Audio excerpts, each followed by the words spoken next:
Okay, moving on to the topic 6 of Unit 1, which is outsourcing versus in-house development of website. Meaning क्या है इस चीज़ का? When a business needs a website they have two option. एक है in house development, अपनी company के developers से वेबसाइट बनाना। दूसरा है आउटसोर्सिंग, बाहर के प्रोफेशनल एजेंसी फ्रीलांसर को हायर करके वेबसाइट बनवाना। Okay, outsourcing versus in house development of website. Company के पास खुद के डेवलपर्स हो सकते हैं जो वेबसाइट बना दे, उसको कहेंगे इन हाउस डेवलपमेंट ऑफ वेबसाइट। और आउटसोर्स भी कर सकते हैं, मतलब बाहर किसी से अच्छे डेवलपर से बनवा सकते हैं। और कंपैरिजन टेबल आ सकता है। फीचर क्या है इन हाउस डेवलपमेंट का? कंपनी का एम्प्लॉयज़ रहते हैं। आउटसोर्सिंग में एक्सटर्नल एजेंसी या फ्रीलांसर रहते हैं। कॉस्ट हाई रहता है, इन हाउस में सैलरी देनी पड़ती है। कॉस्ट कंपैरेटिवली लो रहता है क्योंकि सिर्फ एक पर्टिकुलर काम के लिए हम उसको अपॉइंट करते हैं, वेबसाइट बनवाते हैं। कंट्रोल। ओके, कॉस्ट जो रहता है हाई रहेगा इन हाउस डेवलपमेंट में, कंपैरेटिवली लो रहेगा आउटसोर्सिंग में। Control, full control over process रहेगा क्योंकि हमारा एम्प्लॉयर रहेगा वो। लिमिटेड कंट्रोल रहेगा आउटसोर्सिंग में क्योंकि फ्रीलांसर्स को बार बार चेंजेस के लिए नहीं बोल सकते हम। Expertise depends on team skills. Expertise high expertise रहती है स्पेशलिस्ट को क्योंकि हायर करते हैं आउटसोर्सिंग में। स्पीड में भी स्लो, मल्टीटास्किंग टीम रह सकती है हमारी। बाहर फास्टर रहेगी क्योंकि डेडिकेटेड फोकस रहेगा, क्योंकि आउटसोर्स किया है हमने काम तो वो सिर्फ उसी काम पे फोकस करेंगे। Customisation high tailored to business. Customisation standard रहेगा आउटसोर्सिंग में, need extra cost for custom work. High internal control रहेगा, security. Risk if NDA contract ना हो अगर आउटसोर्स करते हैं तो। Done by own team, maintenance में रिक्वायर एक्स्ट्रा कॉन्ट्रैक्ट। तो ये कंपैरिजन टेबल थी, तो इसको एक बार याद कर सकते हैं, नोट्स में रहेंगी ये, आपको डिस्क्रिप्शन में नोट्स मिल जाएंगे यूनिट 1 के।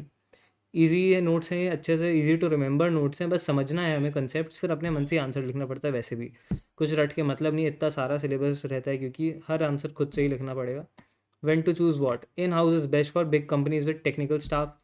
Long term projects, full control and security जिनको चाहिए है, जिनको लॉन्ग टर्म प्रोजेक्ट्स पे काम करना है, और जो बड़ी कंपनीज रहती हैं जिनका टेक्निकल स्टाफ रहता है, उनके लिए इन हाउस डेवलपमेंट बेस्ट है। Outsourcing is best for startups with low budget, जिनके पास एम्प्लॉय रखने का पैसा नहीं है ज़्यादा स्टार्टअप्स के पास, तो आउटसोर्सिंग उनके लिए बेस्ट रहती है। क्विक लॉन्च चाहिए जिनको, no in house team, tech team चाहिए जिनको नहीं चाहिए, बस एक बार बनाना है वेबसाइट लॉन्च कर देना बस। उनको ज़्यादा tech, in house tech team नहीं चाहिए कि वो रेगुलरली अपडेट करता रहे ये वो, है ना। Short note for exam, in house internal team बनाता है website, costly but secure. Outsourcing बाहर के एक्सपर्ट से बनवाना website, cheaper faster but risk है। Depends on budget, control and need and project size. ठीक है, ये जो इनमें से क्या चूज़ करें वो हमारे बजट, कंट्रोल, नीड और प्रोजेक्ट साइज पे डिपेंड करता है। अगले टॉपिक पे बढ़ते हैं, functions of e commerce system का काम क्या क्या होता है। Okay okay, let's move on to the next topic.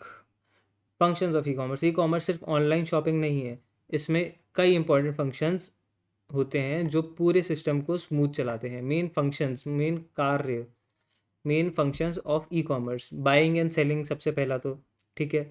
Main function product services को ऑनलाइन बाय या सेल करना, एग्जांपल अमेजोन, फ्लिपकार्ट, स्विगी। दूसरा है मार्केटिंग। मार्केटिंग भी एक पर्पस होता है ई कॉमर्स का, प्रोडक्ट्स को ऑनलाइन प्रमोट करना through ads, social media and email, ये भी फंक्शन रहता है ई कॉमर्स का। Advertising, digital banners, popup, influencer marketing etcetera to attract customers.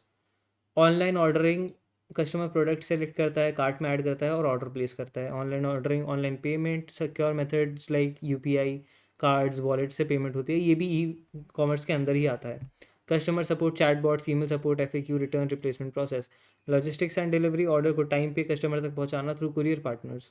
Inventory management, stock levels को ट्रैक करना ऑटोमेटिकली, क्या अवेलेबल है क्या नहीं। Data collection and analysis, customer behaviour, trends, feedback analyse करके सर्विस इंप्रूव करना। ये main functions of e commerce याद कर लेना, आ सकते हैं, बहुत हाई चांसेस है। बाइंग एंड सेलिंग हो गया, मार्केटिंग हो गया, एडवर्टाइजिंग, मार्केटिंग, मार्केटिंग एडवर्टाइजिंग साथ साथ लिख देंगे। Buying and selling, marketing and advertising, online ordering and payment, customer support, logistics, inventory management, data collection. Simple now function है। Functions of e commerce, online buying selling, वही चीज़ मैंने बोली अभी। Order, payment and processing, customer support, inventory and delivery, data analytics और business decisions. Okay, easy topic था functions of e commerce, complete हो गया। नेक्स्ट टॉपिक पे बढ़ते हैं, टाइप्स ऑफ ई कॉमर्स क्या है, इसमें बी टू बी डिटेल में आएगा, रेडी। ओके, टाइप्स ऑफ हमने पढ़ा, वैसे टाइप्स ऑफ ई कॉमर्स में था वो या फिर क्या था, इसके जस्ट पहले हमने अभी पढ़ा ई कॉमर्स बिजनेस मॉडल्स थे वो, ठीक है, B2B बिजनेस मॉडल, B2C, ये 5 बिजनेस मॉडल थे। अब टाइप्स ऑफ ई कॉमर्स के अंदर भी वही चीज़ें हैं। ये टॉपिक क्लियरली एक्सप्लेन करता है कि ई कॉमर्स के अलग अलग टाइप्स क्या होते हैं based on who is buying and who is selling. B2C Amazon, Flipkart, Swiggy हमने पढ़ा, बिजनेस टू कंज्यूमर जो बेचता है, बिजनेस डायरेक्टली कस्टमर को सेल करता है products, cloth, electronic, food etcetera, common features, product listing, cart, home delivery. B2B business to business, Alibaba, India Mart, ये सब एक बिजनेस दूसरे बिजनेस को प्रोडक्ट्स या सर्विसेज सेल करता है, होलसेल लेवल पर होता है, बल्क क्वांटिटी रहती है, invoicing, recurring orders, contract pricing होता है। C2C consumer to consumer, example OLX, eBay, customer आपस में बाइंग सेलिंग करते हैं, मोस्टली सेकंड हैंड गुड्स या पर्सनल आइटम्स का होता है, प्लेटफॉर्म से कनेक्ट करता है। Okay. C2B consumer to business, freelancer, 99designs.com, consumer services provide करता है बिजनेस को, logo design, content writing, coding etcetera. Business best rate select करता है, बेस्ट बिट सिलेक्ट करता है, रिवर्स ऑक्शन मॉडल होता है यहाँ पे। एक ये शब्द याद रख सकते हो, reverse auction consumer to business में।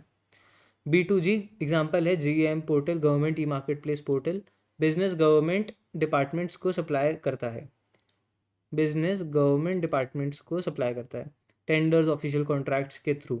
G2C भी है एक टाइप का ई कॉमर्स। ओके, G2C है गवर्नमेंट टू कंज्यूमर, एग्जांपल है IRCTC, पासपोर्ट सेवा, ऑनलाइन इलेक्ट्रिसिटी बिल, जो गवर्नमेंट सर्विस प्रोवाइड करती है कंज्यूमर्स को, गवर्नमेंट सिटीजन्स को ऑनलाइन सर्विसेज प्रोवाइड करती है, transparent and time saving process रहता है।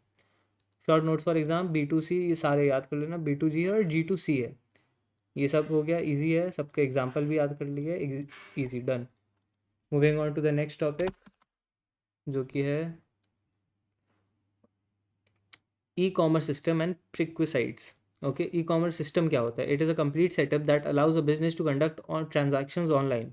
कंप्लीट सेटअप एक सिस्टम है जो अलाउ करता है एक बिजनेस को to conduct transactions online, from showcasing products to receiving payments and delivering goods. एक ई कॉमर्स सिस्टम है, पूरा इको सिस्टम को ही वो कहते हैं कि प्रोडक्ट लिस्ट करने से लेकर आपका पूरा प्रोडक्ट बेचने तक ये system hardware, software, network, payment system, security सब कुछ मिला के बनता है, पूरा सिस्टम है एक। Okay, main components of an e commerce system, पहला आ गया वेबसाइट इंटरफेस, फ्रंट एंड जहाँ कस्टमर प्रोडक्ट देखता है, फीचर्स क्या रहते हैं उसके, search bar, filters, cart etcetera. Product database आ गया सेकंड, सारे product, prices, stock info, images store होती हैं जहाँ। शॉपिंग कार्ट सिस्टम, कस्टमर अपना ऑर्डर बिल्ड करता है यहाँ से। Payment gateway, secure payment methods connect करता है, UPI, card, wallet, net banking. Order management system, OMS, order receive होने के बाद उसका स्टेटस ट्रैक होता है, प्रोसेसिंग, शिप्ड, डिलीवरी। ऑर्डर का मैनेजमेंट करने का सिस्टम OMS ये होता है हमारा, जब ऑर्डर दे दें उसके बाद उसमें क्या क्या रहता है, स्टेटस हमारा ट्रैक होता है कि प्रोसेस हो रहा है, शिप हो गया है, डिलीवर हो गया है, कितने दिन में होगा या क्या होगा, वो सब इन्फॉर्मेशन रहती है। कस्टमर रिलेशनशिप मैनेजमेंट, कस्टमर का डेटा स्टोर होता है, फीडबैक मैनेज होता है, ईमेल मार्केटिंग के लिए, है ना, जो कस्टमर का रिलेशनशिप मैनेज करना। Logistics and delivery system, customer को प्रोडक्ट को कस्टमर तक पहुंचाने का बैक एंड सिस्टम होता है, logistics and delivery system. Okay, तो ये 7 चीज़ें रहती हैं main components of an e commerce system. What are the main components of an e commerce system? ये 7, website interface, product database, shopping cart, payment gateway. ऐसे याद कर लेना, वेबसाइट इंटरफेस, फिर वहाँ देखा प्रोडक्ट, फिर उसको कार्ट में ऐड कर दिया हमने, फिर पेमेंट करा तो कार्ट एंड पेमेंट गेटवे हो गया। फिर ऑर्डर मैनेजमेंट सिस्टम पूरा हो गया है तो हम देखेंगे कि अच्छा कब आ रहा है कब नहीं आ रहा। कस्टमर रिलेशनशिप मैनेजमेंट होता है, फिर आपको मैसेज करते हैं कि आपका दिन शुभ हो, ऐसा वैसा। लॉजिस्टिक्स एंड डिलीवरी है फिर। ओके, प्रेक्विसाइट्स ऑफ ई कॉमर्स, जो चाहिए शुरू करने से पहले, प्रीक्विसाइट्स मतलब जो पहले से हमें तैयारियाँ चाहिए ई कॉमर्स चालू करने से पहले। रिलायबल इंटरनेट कनेक्शन होना चाहिए, फास्ट और स्टेबल नेट चाहिए for both owner and customer. Domain name and hosting, website बनाने के लिए .com या .in डोमेन और सिक्योर सर्वर। लीगल रिक्वायरमेंट्स है, GST रजिस्ट्रेशन होना चाहिए, business license, privacy policy, return policy. Payment gateway account होना चाहिए for receiving online payment, Paytm, Razorpay, PayPal या किसी में होना चाहिए अकाउंट। साइबर सिक्योरिटी मेजर्स होने चाहिए, SSL सर्टिफिकेट जो है वो ज़रूरी है, fire walls, antivirus, encrypted payments. Logistic partner होना चाहिए डिलीवरी के लिए, tie up with services like delivery, Blue Dart, Ekart etcetera. Short points for exam, e commerce system equal to website plus cart plus payment plus CRM plus delivery. Okay, prerequisites क्या चाहिए? Internet, domain, payment setup, legal document, security. Last topic बचा है scope of e commerce, ये वाला हो जाएगा तो unit 1 खत्म हमारा। ओके, ये वाला जल्दी हो गया, आई थिंक ये वाला वीडियो 10 मिनट के अंदर, 10 मिनट होने वाले हैं। टॉपिक 10 है scope of e commerce. Meaning of scope. Scope का मतलब होता है ई कॉमर्स का यूज़ कहाँ कहाँ हो सकता है। स्कोप मतलब होता है क्या स्कोप है उसका, क्या स्कोप है उसका, और उसकी ग्रोथ और पोटेंशियल क्या क्या है फ्यूचर में, ये होता है meaning of scope. Okay, e commerce का स्कोप क्या है ना। बीबीए का स्कोप क्या है, कुछ नहीं।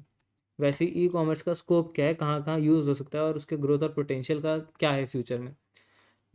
Wide scope of e commerce, retail and shopping, online stores, Amazon, Flipkart, Meesho, clothes.